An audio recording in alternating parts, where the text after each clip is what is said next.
Rain strung my face as I left the gallery. The slick Berlin streets reflected the red and gold arches of the neon signs, blending into wet streaks beneath my shoes. My heart thudded in a hollow way as the door swung shut behind me, the laughter and clinking glasses cutting off with a slice. I looked down at the sketchbook in my hands and tried to wipe the rain from my sleeve before realizing I was just smearing it. I stood there for a moment, utterly exposed.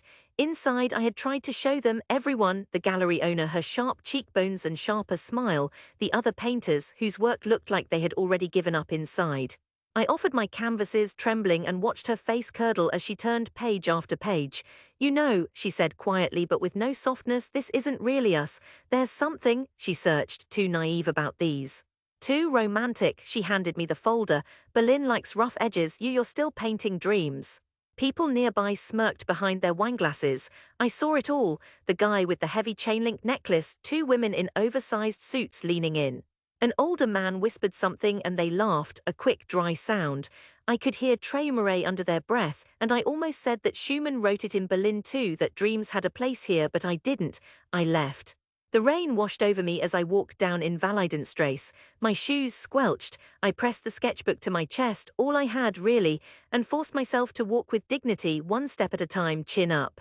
The walk home was longer than usual. My mind ran over memories with acid clarity, my mother's voice at 19 tight with embarrassment. "What will you live on?" Paintings of birds that looked like clouds, my Uncle Kurt slapping the table at my last family birthday, roaring that painting is for people with a fallback. Even my sister, Anna, who liked to chase after novelty, just shook her head, embarrassed for me, when I showed her my work. At my flat, I stripped off my shoes and coat, set my sketchbook on the table and sat down. There was silence, just the tick of the radiator and the distant, miserable traffic. I pressed my hands together. My throat thickened, and there alone, no one to see, I let myself cry just for a little while. The next day I emerged with swollen eyes but a plan. I cleaned my brushes meticulously, stretched new canvas, and forced myself to mix pigments though my hand shook. I painted between shifts at a grim restaurant where my hands always smelled of onions and harsh soap. Sometimes people laughed at my stains, cadmium red under my nails, viridian on my wrists. "You're always daydreaming," the cook Marcus said once, not unkindly but still dismissive. "Get your head out of the clouds." "Why?" I answered, almost to myself. He shrugged and dropped another stack of plates. The hunger was a constant shadow. Some nights I scraped together change for paint instead of bread, but each evening when the city glowed blue and bruised through my window, I painted. I painted the rain, the light bending, the people cycling past with faces screwed against the wind. I painted the ache of being looked through, the way loneliness gathers like dusk. My attempts to break through failed. Galleries replied to my emails with polite dismissals or not at all. One day the family group chat exploded. My cousin had gotten a job in some finance office, sharing filtered pictures of coffee with glossy pastries. "Maybe you should try something useful," Anna wrote, adding a smiley. I didn't answer, but the world mostly doesn't care, so I painted and worked and missed family birthdays. Years spun themselves tight, I grew older, sharper. My canvases grew larger and bolder, the colors less easy. Sometimes the beauty came through pain, a strain that caught in the throat.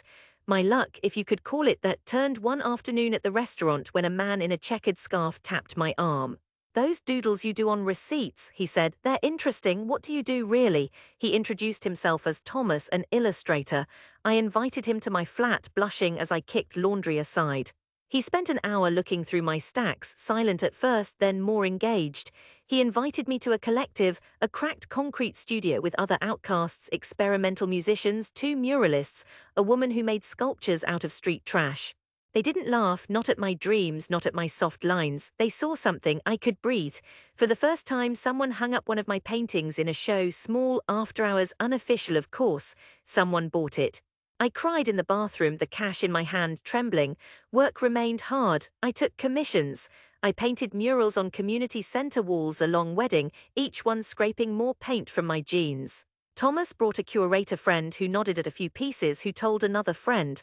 There was a chain of kindred spirits I never knew existed. I watched my name, my actual name, in reviews online. A woman wrote to say my painting made her weep. For years I nurtured the pain though, the rejection, the bite when Anna unsubtly asked if I had tried teaching yet. The cold Christmas calls from my mother, filled with disappointment. "You're still living like that," but I kept going stubbornly. The rain didn't change me, but I had learned to let it slide off most days. Then one day a gallery contacted me, one of the very ones that had rejected me so sharply. My paintings had developed a following, my romantic visions, my clouds and birds and luminous streets. Berlin had circled round, come searching for hope in colour. They wanted a solo show. I took the invitation but felt battered, cautious. I told almost no one outside my new circle. I didn't expect anything, just wanted to hang my pieces in strong light, just to see them upright and together. The gallery was glass and steel, open and humming with the city's nervous energy. My canvases, some the size of doorways, hung there, each one alive with rain and light and struggle. The first night, people filled the room, drinking, talking in the careful, hungry curiosity of the Berlin art world. They didn't know my pain, they saw colors, and then my family came. I hadn't invited them, not really, but Anna saw it somewhere online. A friend of a cousin posted a tagged photo of me standing, newly trimmed and awkwardly proud, in front of my Cloudbreak series. She came.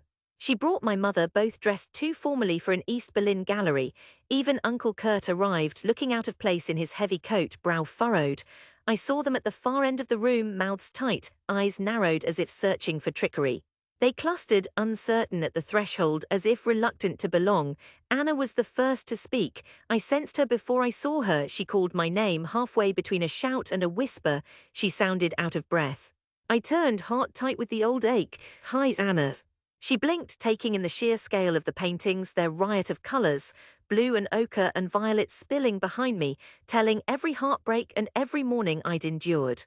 "These are," she trailed off, hunting for the right word, then offered, "big." She looked past me. "A lot of people." My mother approached more slowly, her worried face searching mine, as if for signs of exhaustion or shame. She wore the same suit she did for funerals. "They let you show all this?" she asked, as if my luck might snap at any moment. "Yes, Mama." She looked at the crowd, people examining programs, a couple taking selfies beside my biggest painting. "They came to see your work." I nodded, my mouth suddenly dry. Kurt stepped in, squinting at a canvas with a scowling face. A painting of a kitchen table, bathed in bruised golden light, cups askew, empty chair in the foreground. "That's ours, isn't it?" he said softly, remembering, "from the old house." I nodded, and his jaw worked a moment as he looked away, suddenly, studiously interested in his shoes. We walked together through the show. My family kept glancing around, as if half expecting to find a seam in the wallpaper, someone jumping out to reveal the joke. It was only when a critic, someone from a Berlin art magazine, approached me did the scene sharpen. He came with a photographer, a heavy man with tattoos and a careful way of speaking, and he asked for a picture with me in front of the Stadtrigen series. I felt, for a second, the punch of earlier shame, the image of myself soaking in the rain after my first rejection. Now light and camera trained toward me, people stood aside to watch. The critic praised not just the colors, but what lay underneath, the grit and hope mixed into each brushstroke. He asked about technique, influence, intent. My mother's eyes darted between us, uncertain but never prouder than when the man waved the photographer back and said, "You've brought something new to Berlin, something defiant and strangely kind." He shook my hand, the camera flashed. All around us, the murmured conversations hushed just enough for my family to hear. Anna brushed her eyes with her sleeve, pretending to be absorbed in a painterly detail. Mama stared at the floor, lips trembling. Later in the evening, people asked me to sign prints, to explain my process, to talk about which corners of Berlin shaped the paintings. Anna caught up to me as I ducked into a quieter alcove, away from the crowd. She took both my hands. "I'm sorry," she whispered fiercely, tears pricking. "I never saw, I never thought." I squeezed her hands, only able to nod. Mama joined us, arm trembling as she touched my shoulder. "I didn't know it would be like this," she said, looking around, not at the fancy crowd, but at my art filling up every wall. "I thought you'd be alone, I thought you were lost." For the first time in years, I felt the bitterness drain away. "I was," I said quietly, "but maybe that's part of it." At the end of the night, with the lights warming the paintings, my family and I stood outside in the cool Berlin air. The rain had stopped, the street shining. Uncle Kurt looked awkward, but he hugged me before he left. Anna promised to come to the next show and meant it. Mama lingered a while, looking up at the gallery windows. "You made it beautiful," she said, "even the ugly parts. Especially those." Alone, I watched people leaving, chattering about the dream painter. I walked home through streets that once mocked me, now strange and familiar. The memories still hurt, the hunger, the years of derision, but they pulsed alongside something new. The ache had become color, and the rejection had become proof of what mattered.